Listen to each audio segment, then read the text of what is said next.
This was his lesson number 1, and the rich don't work for money. My way of teaching is to first put doubt in your brain to challenge your belief systems. And then maybe you can choose new beliefs or keep up with old beliefs. I had my rich dad's lesson, the rich don't work for money, in my head. I said, okay, I'm making all this money. I have a secure job, but what's beyond that? And that's where education comes in.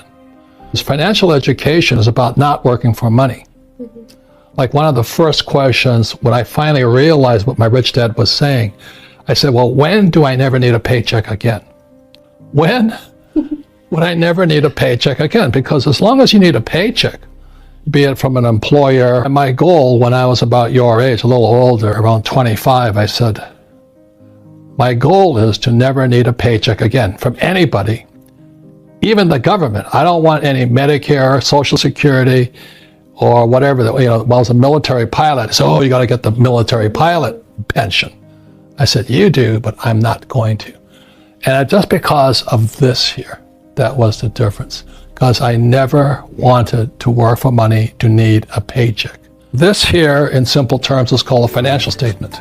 So this is what your banker wants to see. And fundamentally, the problem that most people make, they go to school to get a job and they work here. So this is the poor, middle class, and these guys. And we're going to talk about later, your first line item expense is taxes. Just recently, President Trump said he had a tax cut. He didn't have a tax cut for these guys. As you know, the rules are always written for the rich, okay? I didn't make the rules. You can get angry at me, but these are the rules. The rich make the rules, the golden rule. So the tax cut went to people here. That's where it goes, and you'll learn more about this later on. But this is what I work for. So what I work for, number 1, is I'm an entrepreneur. I want businesses. I have multiple businesses. And I don't work in them, as you know, because you work here. You never see me. Next is real estate. And real estate is good for many things, which we'll go into. But number 1 is debt. I use a lot of debt to buy real estate, and I pay no taxes. That's the relationship there. The next is paper.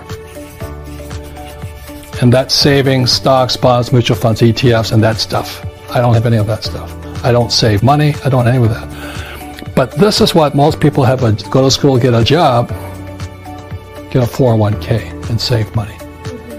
Loser. Okay? I'm doing that just to upset you guys, because maybe you'll start to think.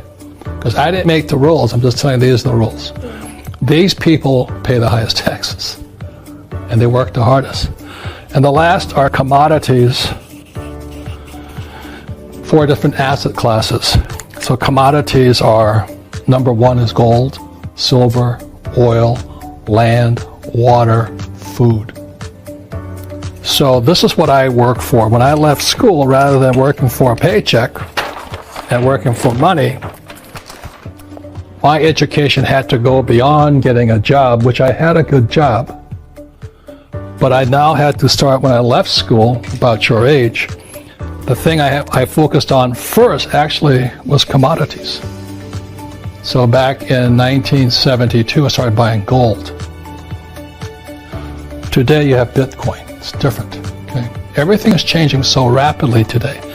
So I started with gold, but actually the next thing was actually oil, because I went to school to be a tanker officer driving ships for Standard Oil. So I understand oil. So my wife and I don't own Standard Oil or Chevron or Exxon. We own oil wells. Again, taxes.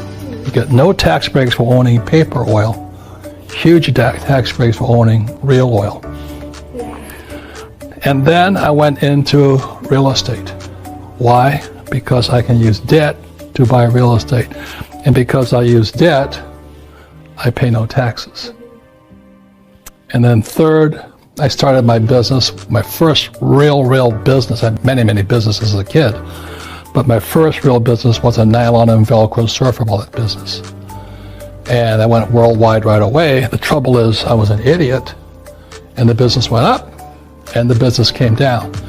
What kept me alive was this and this. Okay. So you may say, well, aren't you working for money? But we'll go into that next. I don't want what's called a paycheck. I want cash flow. So that's what I mean by the rich don't work for money. You want cash flow that pays very little taxes, and I can use lots of debt over here. The average person who went to school, their biggest liability they have is student loans, of course. I mean, it's horrible what they do to you guys today. You have student loan, which is the worst type of debt of all because you cannot declare bankruptcy on it. And then you get out and you try and buy a house, and you call it an asset when it's really a liability. Why? Because the cash is flowing that way. Your house costs you money you rent a house, it still costs you money. Okay? Then you have to have a nice car. I had one of those. This. So the problem with most young people is they go to school to get that job, then a lot of them have student loan debt, then they try and get married and buy a house, they have a car, and then they have credit card debt, but they never have the chance to come over here. If they do any investing in America, it's a 401k, which I wouldn't touch with a 10-foot pole. Now, you should, but I don't, because I don't have to. Because I went to school for here, and people who don't go to school should be here. This is a 401k, IRA, ETFs, and that stuff. Paper, savings. I don't touch that stuff. So when I say rich don't work for money, I never wanted to be dependent on a paycheck, either from an employer or the government. I want to be a free human being. I love real estate, again, because it's debt. I use debt to buy real estate. And everybody else is saying get out of debt, right? So the reason Rich Dad's lesson number one is rich don't work for money is I never want a paycheck. I want to use debt, and I don't want to pay tax. I pay some tax, but minimum tax. But I want to accumulate this so I have cash flow.